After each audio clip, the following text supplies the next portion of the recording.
The new Phantom of the Opera grossed $419,000 worldwide. Welcome money indeed for Universal in the first year of the Great Depression. The Phantom of the Opera, in sound, opened January 4th, 1930. 3 weeks later, Lon Chaney signed with MGM for his first and only talkie, The Unholy Three. But 6 months later, the man of 1,000 faces was dead. The silent cinema died with him.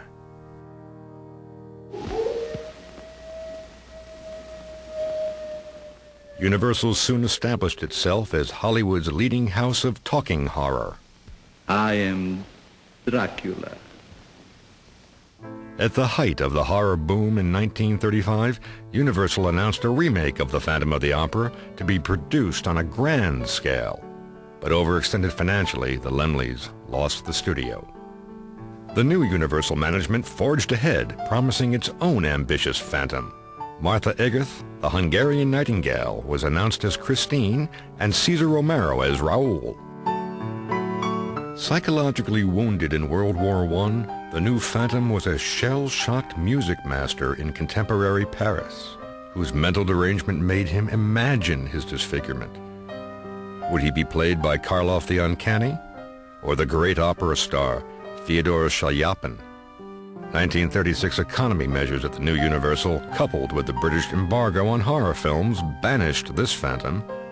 20th Century Fox seized the moment and cast Boris Karloff as a masked Mephisto in Charlie Chan at the Opera.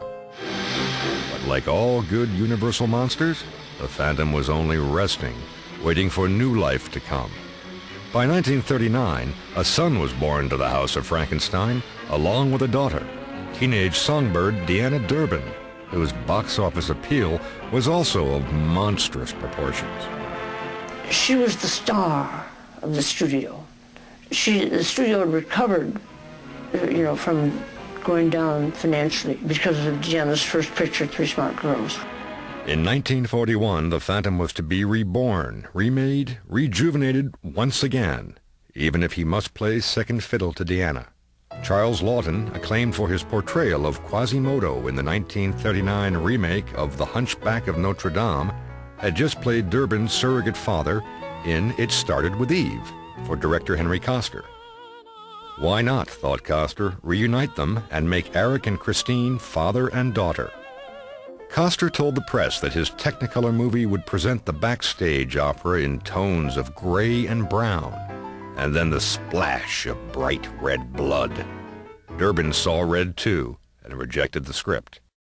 As 1941 ended, Universal's family included the immensely popular comedy team of Abbott and Costello.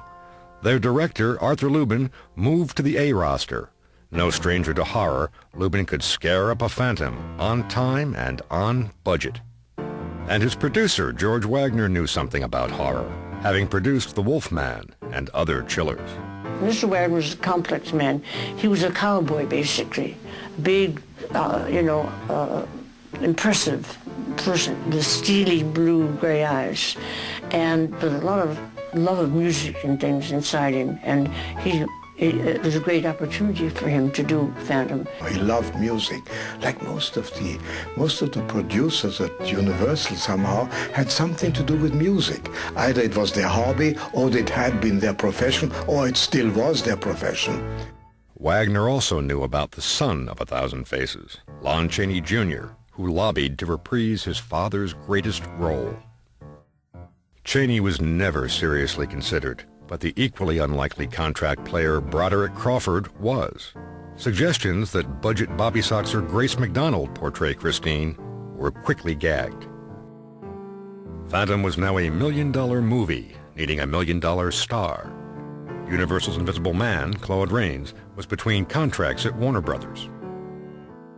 In Hollywood, Raines always projected urbane sophistication, but it was an image hard-earned. I am always in awe of how terribly elegant he was. He was one of 12 children.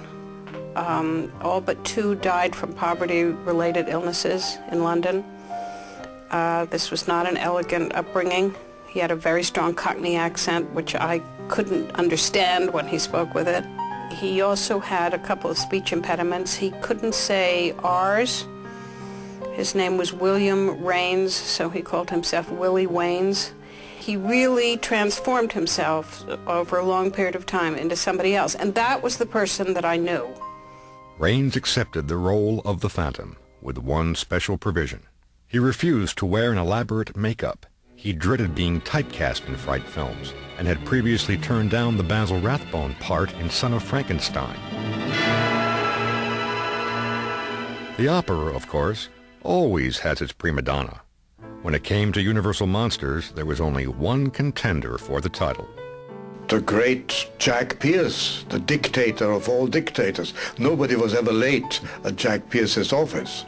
You never dared to be 5 minutes late when he said, be there at 7:30 or sometimes 5:30 in the morning. You had to be there. I was late once at Jack Pierce's office, the first and the last time. I never did it again. Pierce's authority was never challenged for a simple reason. Jack Pierce was a marvelous makeup man and the best in the business. Pierce had to keep simplifying the Phantom's face of fire until it met with Raines' approval. Sensitivity to returning combat veterans, many of them disfigured, also caused the producers to tread carefully.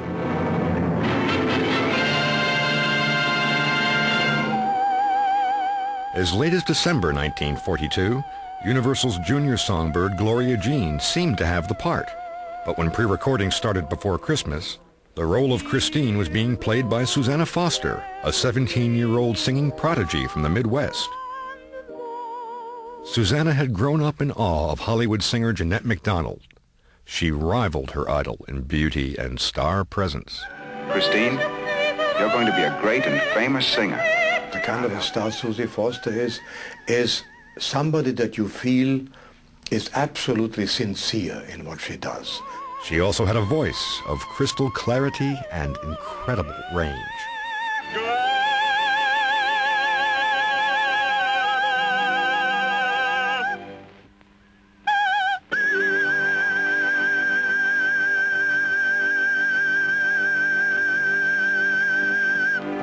I could not stand these seas above the high seas. It was a pain in the ear for me, but it was a great piece of art. It made her famous, and she was, I think, the only one who could do it. 5 years in Hollywood without a starring role, it was a dream come true when she was selected to play Christine opposite Jeanette MacDonald's co-star, baritone Nelson Eddy. Nelson was thrilled about the prospect, until Arthur Lubin told him he would have to dye his blonde hair. He accepted the role only when Jack Pierce developed a special black hair dye that would wash out each night. Think we can get through this crowd? Certainly. After all, who'd pay any attention to a baritone and a detective?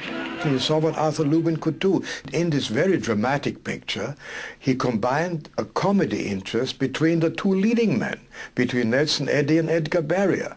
And those little scenes that he did where he was injecting comedy made a great deal of this picture. After you, monsieur. After you, monsieur. Lubin had the challenge of his first Technicolor production. The Technicolor process, as it was, the three-strip process in those days, involved a special camera which had 3 strips of film in register, 2 in bipack and 1 at right angles, and a beam splitter. So that what you had, you were recording each of the primary colors. That you used a tremendous amount of light to be able to really get a good exposure on these 3 films that ran through the camera.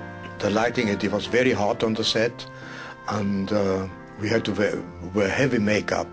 You have a Technicolor advisor. You have the Technicolor Natalie Kalmus, who came with the package, and she was advising on color, lighting, on fabrics, on sets, and she was generally regarded as a bit of a pain. Natalie Kalmus was the head of the company, and was always, every day she was on the set.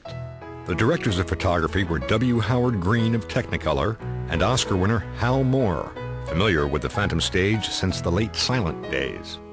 Working with Hal Moore was an experience because he was with you when he was behind the camera. He was one of the great, maybe the greatest camera man at that time.